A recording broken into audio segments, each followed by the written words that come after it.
Dear friends of books and voices of revelation, welcome to the narration of the following audiobook. We await the blessing of the Lord.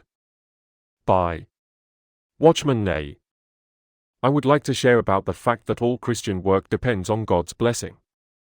We can be faithful and diligent, and still see neither the blessing nor the fruit of our labor. We can use our faith to believe that God can truly do something, and even pray that He will do it. God works, but if He does not bless us, everything will be in vain. All of us who serve the Lord long for God's blessing, because if He does not bless us, our faithfulness, diligence, faith, and prayers are useless. God's blessing produces fruit even when we seem to be wrong or hopeless. Therefore, all difficulties arise when God's blessing is lacking. I would like us to look at the case of the multiplication of the 5 loaves, Mark 6 verses 35 and 44. Mark 8 verses 1 and 9, in relation to God's blessing. The food we can give to others does not depend on the number of loaves we have, but on God's blessing.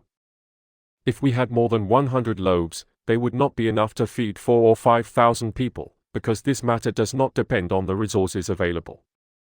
We have to realize that it is not a question of how much we can draw from our storehouse, nor how great our gift is, nor how much power we have. The day will come when we will say, Lord, everything depends on your blessing. This is very important. How much blessing has the Lord given us? It does not matter how many loaves there are, because in reality it is the blessing of the Lord that feeds and gives life. There is one matter that troubles my heart. Do we really appreciate God's blessing? This is a basic question related to the work. We may not even have 5 loaves now, although the present need is probably greater than that of the 4,000 or 5,000 people. I fear that we may have less of a reserve now than the apostles had, although the need today is far greater than it was then. The day will come when it will be apparent that our own storehouse, our own source, our own power, our own labor, and our own faithfulness are all useless. Brethren, the future holds much discouragement for us if we do not see that we can do nothing alone. We should note that in the Gospels the Lord Jesus first fed 5,000 people and then 4,000. Why does He perform these 2 miracles so similar? This is because this lesson is not easy to learn. Many people, instead of looking at God's blessing, look at the loaves of bread in their hands. Unfortunately, the loaves of bread we have in our hands are very few. Yet, we continue to depend on them, and this makes the work heavy and difficult to do. I take comfort in the words that a brother said 100 years ago, when the Lord wants to perform a small miracle, He puts me in a difficult situation, but when He wants to perform a great miracle, He puts me in an impossible situation. Our situation is difficult, even impossible. Many times it is truly difficult and we, like the child in the parable, only have a few loaves of bread. All we can do is wait for a miracle to happen, and that miracle consists of the Lord Himself taking the loaves and blessing them. Brothers, miracles originate and are based on the blessing of the Lord, which multiplies the loaves and changes the situation. When a miracle occurs, 4,000 or 5,000 people can be fed, but without it, 200 or 500 denarii worth of bread would not be enough to satisfy that multitude. In all this, the Lord was training His disciples and leading them to the point of seeking Him for His blessing. Many times we do not have the power to do something. Circumstances are difficult or impossible, and if our eyes are fixed on the resources we have, we will not be able to cope with the situation. Despite this, the Lord repeatedly brings us through. In those difficult moments, we experience the blessing of the Lord.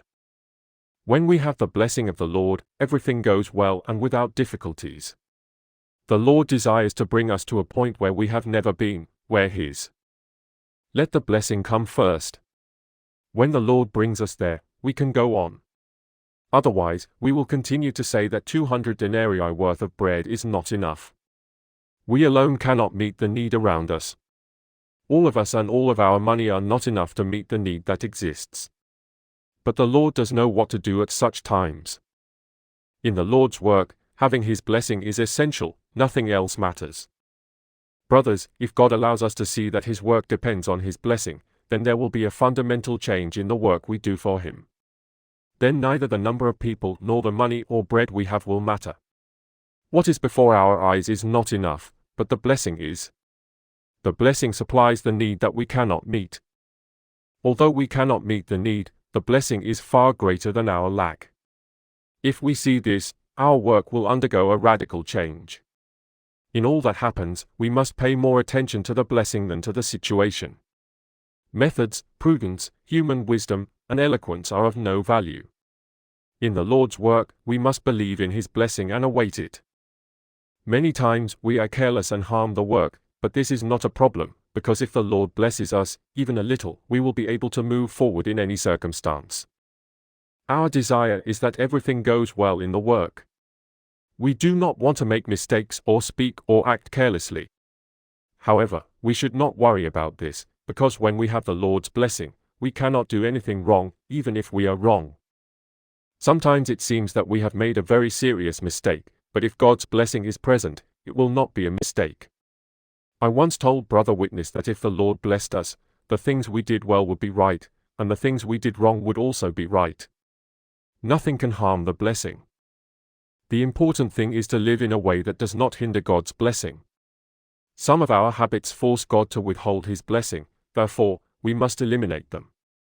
The temperament of some brothers causes God not to bless them. This must end. We must learn to believe in God's blessing, to trust in it, and to eliminate the barriers that prevent us from receiving it. Let's take Shan as an example. When the brothers split into two factions, God's blessing was stopped. If this problem had persisted, God's blessing would not have come. Another example is Sichuan, which is going through many difficulties. Therefore, we cannot expect Sichuan to be blessed. I am just mentioning this as an example. We must see that the Lord does not wish to deprive us of anything that benefits us. If the work is not going well, if the brothers and sisters are in a pitiful condition, and if the number of saved people has not increased, let us not blame circumstances or certain people. The real reason why blessing is not present is that we give way to obstacles that prevent us from receiving it. If the Lord succeeds in breaking down the barriers within us, His blessing will be much greater than our capacity. God said to the Israelites, "Try me now in this. See, I will not open for you the windows of heaven and pour out for you such a blessing that there will not be room enough to receive it." Malachi 3 verse 10. Today God speaks to us in the same way. The normal life and work of a Christian brings blessing, and if it does not come, it is because we are possibly hindering it. As the years go by, it becomes apparent that some brothers receive God's blessing and others do not. We cannot form a preemptive judgment on this matter, but this fact has become clear. It has become so obvious that we can know in advance that if a certain brother goes out to evangelize, there will be fruit, but that the same will not happen if another goes. We can foresee what the result will be. To receive God's blessing, certain requirements must be met. Blessing is not obtained by chance or random. God acts according to His principles. He likes some people's methods, but rejects others. Esau was very good, but God was not pleased with him, while Jacob was not good, but God accepted him. When a person does not receive God's blessing, there must be something in him that prevents it, so let us not attribute it to the situation or the environment. If we wholeheartedly awaited God's blessing and asked Him to show us the reason why we are not blessed, God's work would have a great future. Let us live on earth longing to receive God's blessing. There is nothing that matters more than God's blessing. The results of the work depend on that blessing. I know that we all have our weaknesses, some of which God overlooks, but there are others which He will not tolerate. When these weaknesses arise, His blessing cannot be imparted. It seems as if God does not attach importance to either our continuous mistakes or to certain weaknesses. However, we must be very careful about the weaknesses that can stop God from blessing us.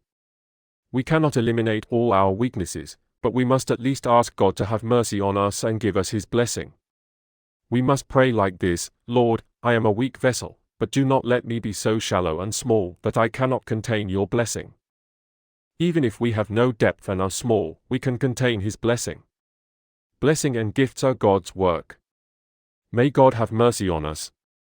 I believe that there will soon be a change in the work of the gospel. May the Lord bless us and have mercy on us. May we regard the blessing as if we were accustomed to receiving it constantly. May the blessing flow from us as it flowed from Abraham. We do not want to prevent God from blessing us greatly. The salvation of 1,000 people may prevent 10,000 from being saved. In the same way, the salvation of a small number of people in one place may be a hindrance to thousands being saved elsewhere. Every time we receive a blessing, we should expect another. We should be looking forward to far greater blessings. We co-workers should seek to have God do a work among us as never before. Before us is a far greater work than we have ever known. Do you not think that the few people who have been saved and the meeting hall we have built have become the limits of our blessing? The work used to grow constantly, but now we have limited it. The blessings of the past have become the hindrances of today. This is very regrettable. Every time we approach God, we should do it as the first time we went out to work. Some have been laboring for 20 or 30 years, and they are still as good as new to the work. We must let go of the past. In difficult situations, God can accomplish more if our hearts, our hope, and our confidence are large. We must never compare ourselves with God. A few loaves of bread can feed 4,000 or 5,000 people. Nothing can prevent a great blessing. If we who serve the Lord sincerely seek God's blessing when we meet together, the results will be far more than we can ask or think. God's blessing is like a bird. We cannot get it into the house unless it does so on its own, but once it enters, we can easily scare it away. It is difficult to attract and easy to destroy. To scare away.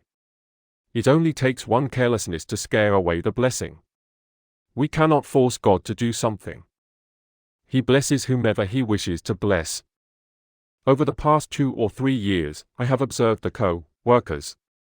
One day, one of them said something that upset another, and the two of them began to argue.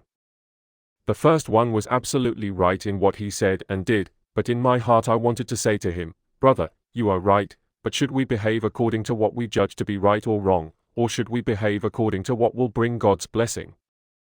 We often do things correctly, but what can we do if God does not bless us even though we are doing things right? We should not ask ourselves whether all our actions are right or wrong, but whether we have God's blessing.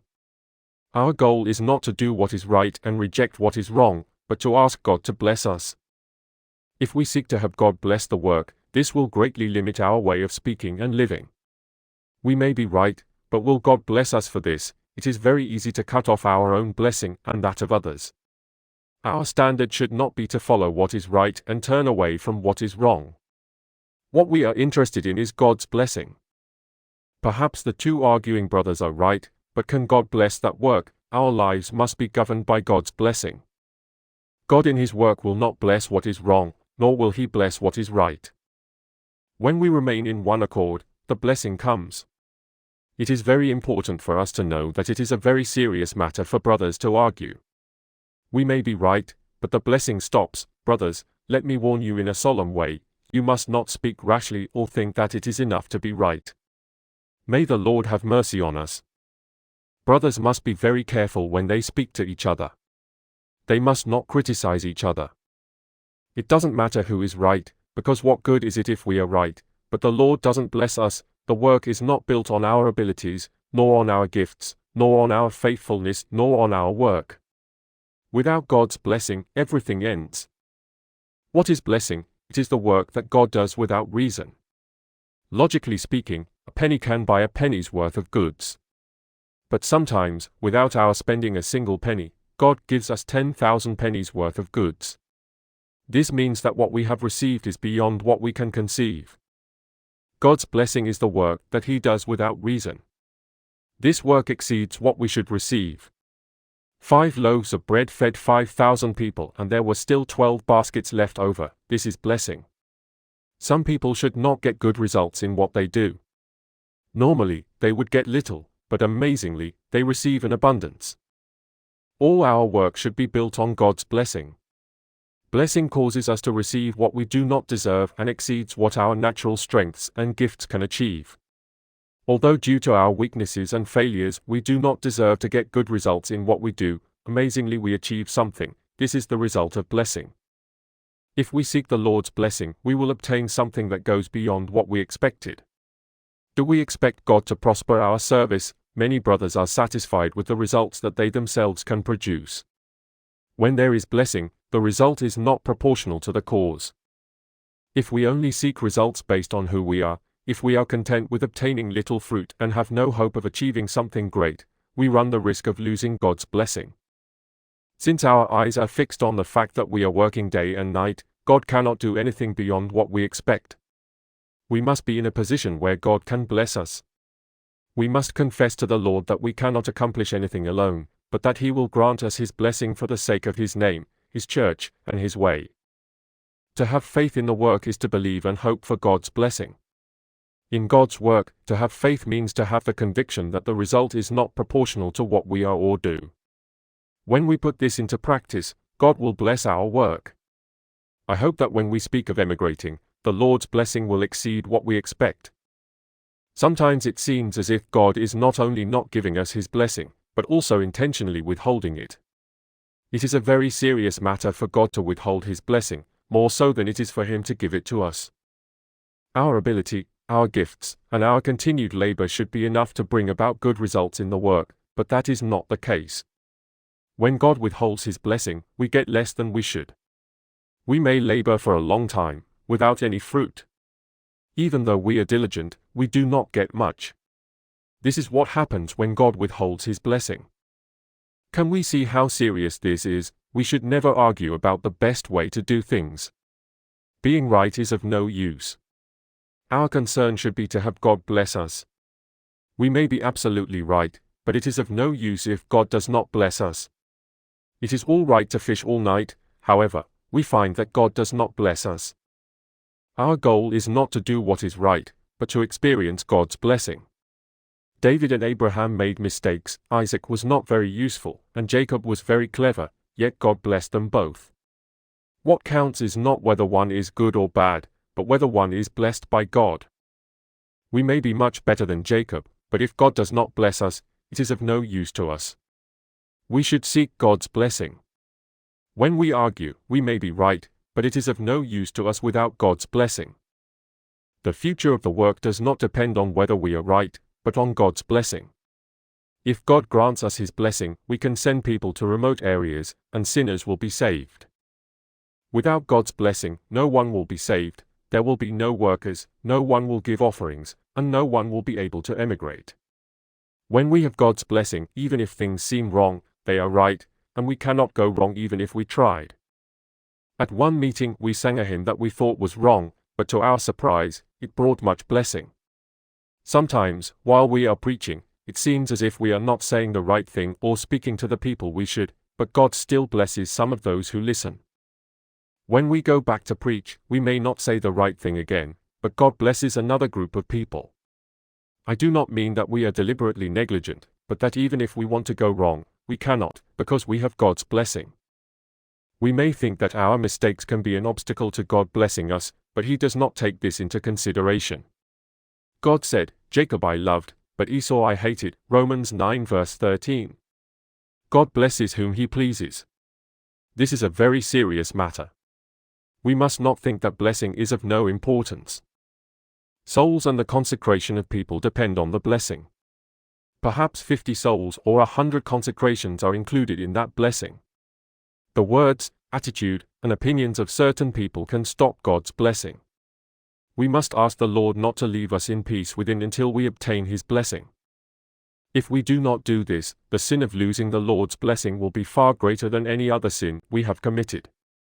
We must seek God to give us His blessing, and once we obtain it, we must not let it go. Let us pray to God to give us His grace. We must learn to live in God's blessing. It is good to work and carry out activities, but our capacity must increase. We must ask God to keep us in His blessing in our work and actions. If we do not do this, our work will be severely damaged. Brother Witness was in Shanghai in 1945. He said that the brothers' meeting experienced a great blessing from God. He has made progress in this matter. We must come before God with the certainty that we are not seeking to obtain fruits from our own labor, but waiting for God's blessing. Sometimes our own work produces some fruits, but they wither and are worthless. If we wait for God's blessing, we will obtain more than we imagine. If we wait for God's blessing, it will exceed our ability to contain it. It is normal for miracles and unexpected events to occur in the work. We must not continue to expect some fruit from our efforts. Being content with little fruit limits God. If we do not expect God's blessing, our future is not very promising. Financial difficulties will become worse, and it will be difficult for us to move forward. Therefore, we should not expect fruits from our individual labor. The fruit should be the result of God's blessing. If our confidence is in the blessing of God, then we will be able to achieve the goal of fulfilling our purpose. We must always look for God to do more than we can hope for. We must ask God to give us the vision of what blessing means. Some people try to find out if young people are doing things right. Instead, we must find out if the person is being blessed by God, because above any gift or ability, this is what bears fruit. If the blessing is not present, all labor and worry will be in vain. God blesses some and not others. We may have a better temperament and a greater gift than a certain brother, but his work bears fruit while ours does not. We look down on many people because we think we are better than them, yet God blesses them. He is not wrong. We must admit before the Lord that He cannot bless us. We must not become angry or jealous over this matter. Instead, we must judge ourselves soberly. We have many excuses, just like our brothers. We are right, and so are they. What can we do if God does not bless us? We are right, yet we cannot win souls. They are right, too, but the church is not built up. It is of no use to be right. We must eliminate everything that suppresses blessing. From now on, let us not argue obstinately about what is right or wrong, so that we may receive God's blessings. End of this wonderful audio book.